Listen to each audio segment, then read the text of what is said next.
Starting today, you're taking care of Jennifer's kid. Out of the blue, my husband shows up with Jennifer's 3-year-old. Jennifer is my sister-in-law. Why? Jennifer has been hospitalized. That's why I brought the kid. It would have been nice if my sister-in-law could have given me a heads up. I'm annoyed that my husband just decided this without consulting me. It would have been nice to get a heads up. Taking care of Richard is already a full-time job. Come on, you're a stay-at-home mom. When would it ever be inconvenient for you? Jennifer is raising her kid alone. Can't you just be helpful for once without complaining? I understand Jennifer is going through a hard time raising her child alone since her divorce 2 years ago, so I'm speechless. My husband said she's going in for tests because they found something like cancer in her liver. That's really serious. I'll call Jennifer to see how she's doing. Wait. Why? She's busy getting ready for the hospital. Don't bother her, okay? Frustrated, I put down the phone. My husband, looking satisfied, thinks I've complied. Then he starts packing his suitcase. Michael, what are you doing? Did I not mention? I have a 2-week business trip starting tomorrow. You didn't mention it. Where are you going? Los Angeles. Business trips are such a drag. He says, yet somehow seems pleased about it. I bet he's relieved he doesn't have to take care of the kids. So you're saying I have to take care of Jennifer's child and Richard by myself? That's overwhelming. What if something happens? Jennifer will never forgive me. I suggest leaving the kids with my mother-in-law, but my husband says she's not well either. You're a stay-at-home mom with all day to yourself. What's the big deal with 1 or 2 more kids? That's not the point. Taking care of an energetic 5-year-old is already exhausting. Adding a 3-year-old girl to the mix, parenting is not a walk in the park, I was irritated by my husband's words, but I had no choice but to agree since I had already committed to taking care of the child. So begins a rather daunting 2 weeks. I just hope nothing happens. My name is Nancy, and I'm 35 years old. I married my husband, who is 3 years older, 8 years ago. We are blessed with a 5-year-old son, Richard, and live as a family of 3. My husband works in sales at a subsidiary of the company my father runs, and he might even take over the business someday. He used to take Richard and me to amusement parks on his day off. But for the past 3 years, he claims to be too busy with work, spending more weekends playing golf with clients. He also comes home late due to overtime. Although I'm not happy about it, there's not much I can say as a housewife. I'd rather be with someone who works than someone who doesn't. So I keep reminding myself that this is for the best. The next day, when I ask my husband if it's okay not to inform my sister-in-law about the child we are looking after while he's on a business trip, he says it's not necessary. Don't contact her. She can't answer calls in the hospital, and I don't want her to worry. Then I'll send her an email update. I said absolutely no contact. Stop overthinking it. Your job is to look after the child. Got it? Lately, my husband loses his temper easily, which wasn't the case before. Moreover, he often makes me feel inferior for being a housewife. Though it's frustrating, I bite my tongue, thinking it's not good to fight before his trip. I'm also worried about my mother-in-law's health. I'll take care of the child, but I'm also concerned about mother-in-law's health. My mom has dad to look after her. They don't need you to worry. Plus, why would my mom be pleased to have her daughter-in-law worry about her? Realize you're not liked. Am I disliked? That's shocking. Even though I've always felt welcomed by my in-laws and my sister-in-law, my husband's words sting like thorns in my heart. Was their kindness just a front? Suddenly, I felt really down. I wonder when my husband became so harsh. He doesn't show any concern for my feelings and acts as if nothing has changed. I'm leaving. Okay. Then, Lisa, my sister-in-law's child, runs in and waves, saying, "Bye, Daddy!" I freeze for a moment. Huh? Why did she say, Daddy? My husband's expression clouded for a moment, but he quickly regained his composure. Scratching his head, he mumbled to himself, Man, it's tough. To a little kid, I probably look the same as Jennifer's ex-husband. I don't think that's the case. I finally voiced the discomfort I've been feeling since last night. Ever since you brought her home yesterday, I've been feeling like her face has changed since the last time we met. Kids grow, their features change. Quit overthinking and focus on the housework. I have to go now. Don't want to miss the train. Make sure you look after the child.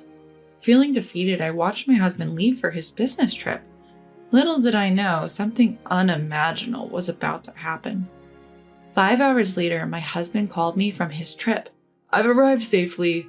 I'm worried about Jennifer's child. Send me a picture of what you're feeding her. Okay, but why? Does she have an allergy? No, nothing like that. Just send pictures of every meal. Doing as he asked, I took pictures of my sister-in-law's child's meals and sent them. My husband then cast a strange suspicion on me. You're not mistreating her, are you? Why would I do that? You're not giving her much food. It's a normal amount for a 3-year-old. Easy for you to say. So, what did you do today? The usual, looking after the kids and doing housework. All right, I'll call you again later, he said, hanging up. It felt odd that he always asked what I had been doing. So I asked him why during one of his frequent calls. Why do you want to know what I've been doing? Because I'm worried. Is that really all? Yeah, that's it.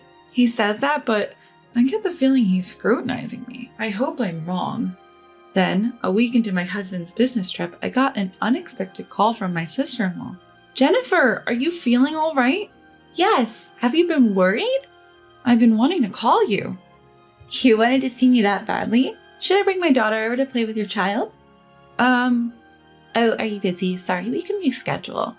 No, it's not that. Your daughter is already here, isn't she? What? You're joking, right?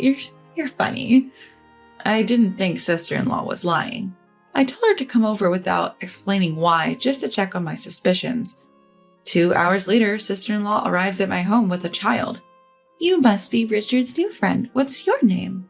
To my surprise, sister-in-law greets the girl as if she's not her own daughter. Oh, you have the same name as my daughter. How interesting. I knew something was off. Sister-in-law looks at me puzzled as I stand there in disbelief. Michael told me that you've been in the hospital, so I've been taking care of your child in the meantime. I haven't been hospitalized. Sister-in-law's eyes widen in shock.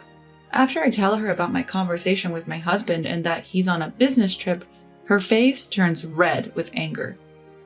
What is Michael thinking?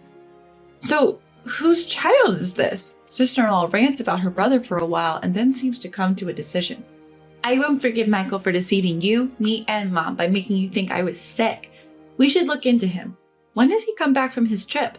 In a week. Then let's get started. First, check all the pockets in Michael's suits. Okay.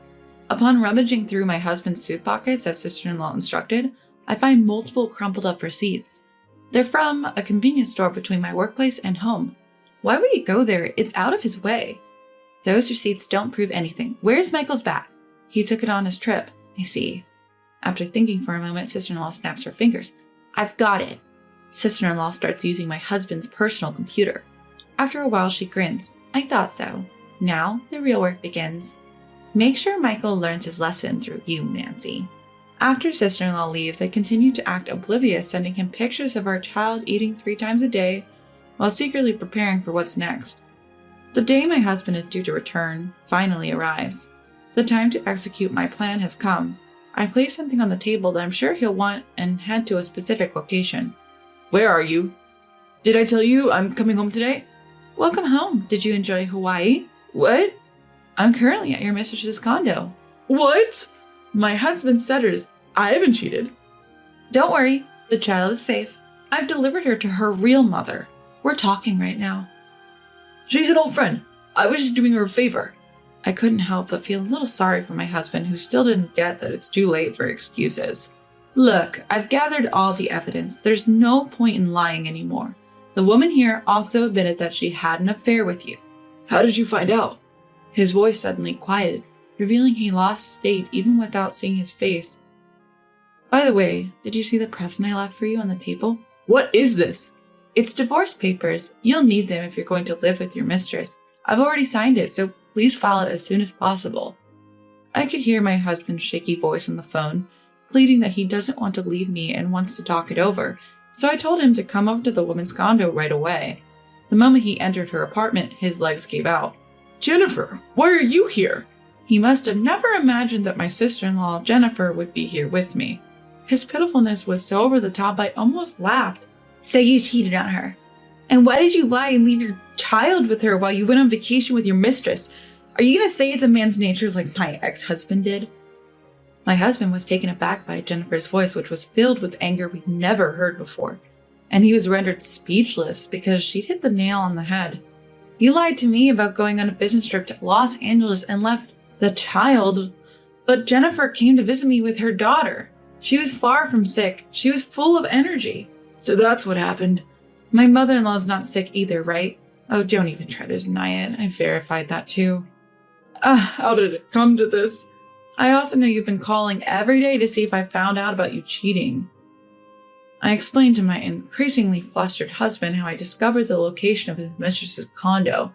At first, I noticed a receipt in your suit pocket. You've been making detours to the same convenience store almost every day after work. So you found this place with just that? Are you a detective? Of course not. I found piles of photos you've been sharing with your mistress when I checked her personal computer. His condo was in them. Was it a commemorative photo for buying the condo? I didn't buy it, I just rented it. You're a liar. I've already heard that you bought it for her since you can't acknowledge her child. She told you that much, huh? In truth, I already knew this from his mistress, but wanted to hear it from him.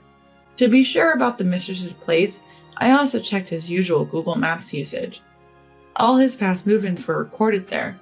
I found out my husband was vacationing in Hawaii instead of being on a business trip in Los Angeles, using this tracking feature. When I confronted him, his eyes widened in disbelief. Google Maps can do that? It's synced with your phone, honey. A little digging and I know your every move. Lucky for me, you didn't notice this feature. His face was flushed, clearly rattled. Funny enough, I learned about this feature from my sister-in-law. She got divorced 2 years ago due to her husband's affair. She showed me all the tricks she used, which helped me corner my cheating husband and his mistress. I could investigate without worrying about time because I'm a stay-at-home mom. You're bringing this up now. It felt good to land a little jab at my husband, who had always looked down on housewives. So armed with this info, I waited for the other woman, with her child, for her to return from her trip. When I showed them a picture of my husband kissing her in front of their condo, other residents started staring, so she quickly let us in to avoid the spectacle. Once inside, I laid out the evidence. Cornered, she confessed to the affair. I also got a bombshell piece of info from her. Lisa isn't your child. That's impossible. Do a DNA test if you want. I don't mind, go ahead. She's the one who doesn't want it. What? What do you mean? It was a hunch, but since the child didn't look like my husband, I asked her for a DNA test and she readily admitted Lisa wasn't his. My husband was so shocked he couldn't speak. Men are so easily deceived. How ridiculous that he raised her thinking she was his own. Time for us to go. You're never stepping foot in our house again.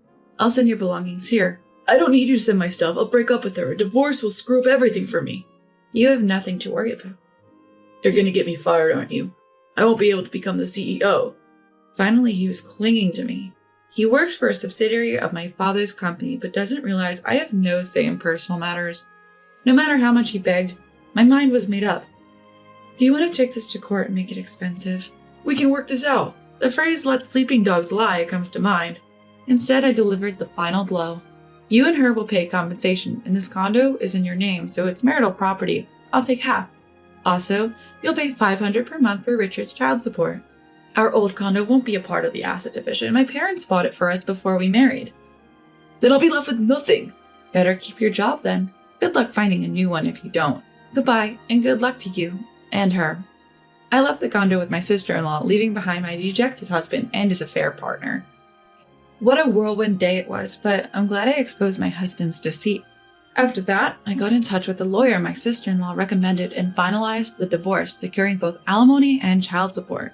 My husband and his affair partner split up almost immediately. They tried selling the condo, but they couldn't get the price they bought it for and ended up drowning in debt. On top of that, my husband, who was always unreliable at work, got fired. Last I heard, he's working in waste management but is still up to his neck in debt. His affair partner tried to reconcile with the father of her child, but that didn't work out either. Raising a child on your own is tough, but she really needs to step up and fulfill her responsibilities as a parent. After the divorce, I sold the apartment my parents had bought for me and moved back into my childhood home. Now the kids are genuinely enjoying their days, running around the spacious backyard. We'll walk towards a happy future watched over by my parents.